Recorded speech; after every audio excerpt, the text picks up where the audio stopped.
मेरा नाम जैसे कि doctor Mukesh Kumar, MBBS general physician and surgeon.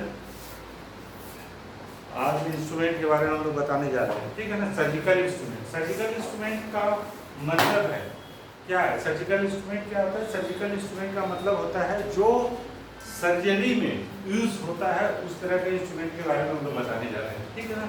तो सर्जिकल इंस्ट्रूमेंट का बात जब भी आता है तो हम सबसे पहले हैंड वॉश का बात जरूर करेंगे, ठीक है ना।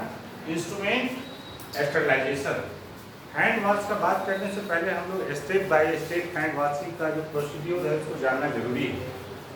तो हैंड वॉशिंग का प्रोसीड्यूर क्या है? हमारा पाम टू पाम, ठीक है ना। Dorsum of the palm, dorsum of the palm, interlocking, interlacing, thumb rubbing, ठीक है ना, थंब रबिंग बोथ। उसके बाद tip of the finger, anti clock clockwise, ये करते हैं स्टरलाइजेशन। ये हमारा हाथ स्टरलाइज हो गया, हम ओटी में जाने के लिए तैयार हैं। लेकिन उससे पहले हमारा ड्रेस कोड भी होना चाहिए। ड्रेस कोड क्या होना चाहिए? ओटी के लिए एक ड्रेस कोड होता है।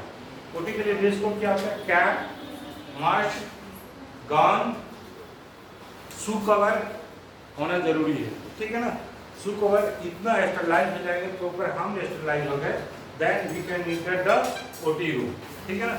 अब ओटी रूम में है कि इंस्ट्रूमेंट का स्टरलाइजेशन, इंस्ट्रूमेंट का भी स्टरलाइज इंस्ट्रूमेंट होना चाहिए। जो इंस्ट्रूमेंट होगा वो स्टरलाइज होगा। स्टरलाइज का मतलब क्या होता है?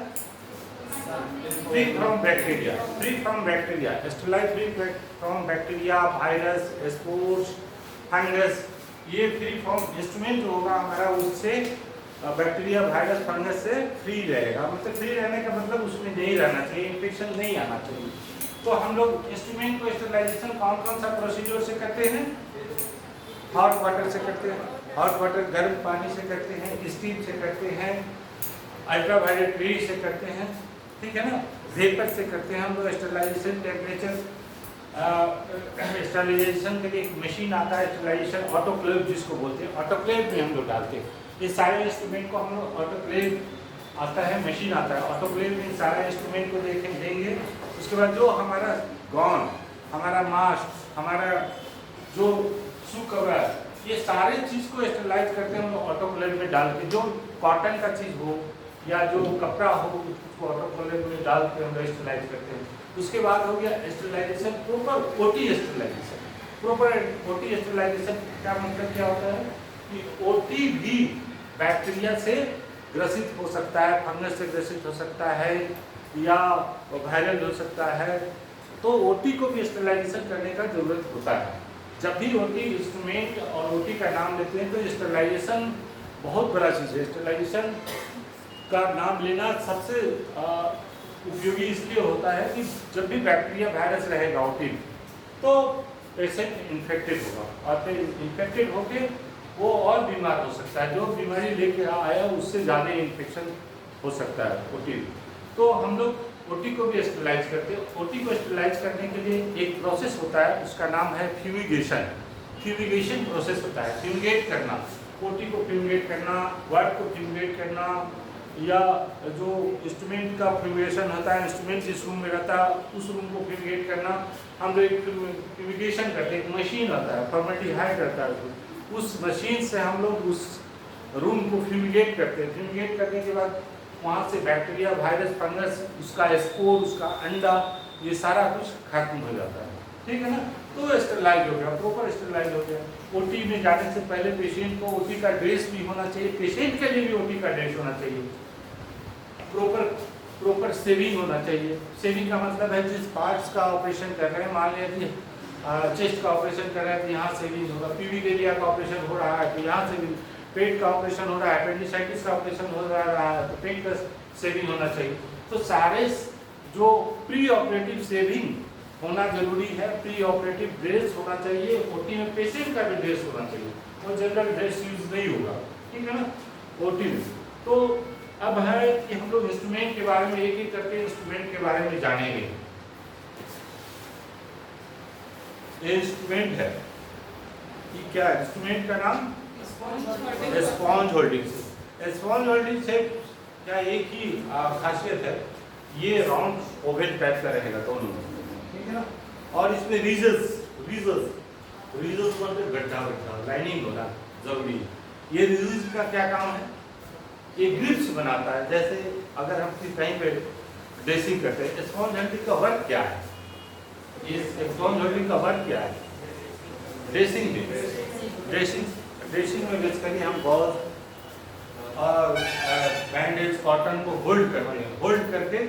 होल्ड करने के दरमियान ये गॉज कॉटन इस विथ में फंस जाता है, ठीक है ना, और ड्रेसिंग करने में हमारी हेल्प हो सकती है, ठीक है ना, ड्रेसिंग करने में हमारा हेल्प हो सकता है।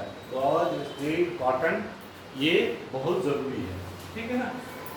तो ये स्पॉन्ज होल्डिंग फोर्सेप का बेसिकली यूज हम लोग ड्रेसिंग में करते हैं। ड्रेसिंग कब करते हैं? या ड्रेसिंग कर सकते हैं या प्री ऑपरेटिव एंटीसेप्टिक प्रोसीड्योर करते हैं। ऑपरेशन के पहले ऑपरेशन करने वाले पार्ट्स का अगर ड्रेसिंग करना है तो इस स्पॉन्ज होल्डिंग के से हम इसको लिफ्ट करते हैं। हाथ से डायरेक्ट ऐसे रुई कॉटन से नहीं करेंगे। इस स्पॉन्ज होल्डिंग से बीटाडीन सेवलॉन लगा हुआ स्पीड बीटाडीन गॉज का लगा हुआ रहेगा और उससे ही हम लोग ये ड्रेसिंग कर सकते हैं। या एंटीसेप्टिक उस एरिया को, जिस एरिया में ऑपरेशन करना है उस एरिया में हम लोग क्लीन करते हैं। Cleaning of basically pre operative cleaning part ये है। Pre operative cleaning part operation के पहले ऑपरेशन करने वाले जगह को क्लीन करना अनिवार्य होता है। वो बीटाडीन गॉज लेते हैं या बीटाडीन से स्प्लिट से करते हैं या बीटाडीन से सेवलन से करते हैं।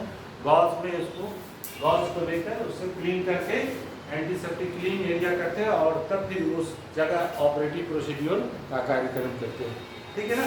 तो स्पॉन्ज होल्डिंग का basically dressing, cleaning of the operative part, dressing of the abscess, इस पार्ट्स के लिए बेसिकली इसको जानने का दो तरीका है, इसको कंफ्यूज नहीं होने का। इसके ये ओवल सेपेट रहेगा, इसमें रीज रहेगा, ठीक है ना। और इसमें एक प्रोसेस और है, जैसे ये है पकड़ने का और locking system, that is locking. इसमें लॉकिंग जरूर रहेगा। लॉक हो गया, लॉक को कैसे छोड़ रहा है? एक ऊपर नीचे करते हैं, एक को ऊपर पुश करेंगे, एक को नीचे पुश करेंगे, ये लॉक हो गया। ये लॉक हो गया, अब नहीं खुलेगा। और इसको खोलने का ऐसे खुल जाएगा, ऐसे खुल रहा है, ऐसे खुल रहा है। जब लॉक हो जाएगा तो नहीं खुलेगा, ये लॉक हो जाएगा, ये लॉक हो गया। अब मैं इसको खोलना चाहूँ तो ऊपर भी नहीं खोल पाऊँगा, इतना जोर लगा। इसमें अकल का चाहिए, ठीक है ना। तो ये स्पॉन्ज होल्डिंग एक इंस्ट्रूमेंट, स्पॉन्ज होल्डिंग, ठीक है ना। ये क्या है? सीजर। सीजर में भी 4 प्रकार का सीजर होता है, ठीक है ना। प्लेन कर्व, प्लेन कर्व होगा, प्लेन होगा, कट होगा, पॉइंटेड होगा। एक सीजर होता है एफिजियोटोमिक सीजर आता है, ठीक है ना। तो 4-5 प्रकार का सीजर होता है। सीजर स्ट्रेट, कर्व, पॉइंटेड और एफिजियोटोमी और सूचर रिमूवल सीजर भी होता है। सूचर रिमूवल सीजर किसको बोलेंगे?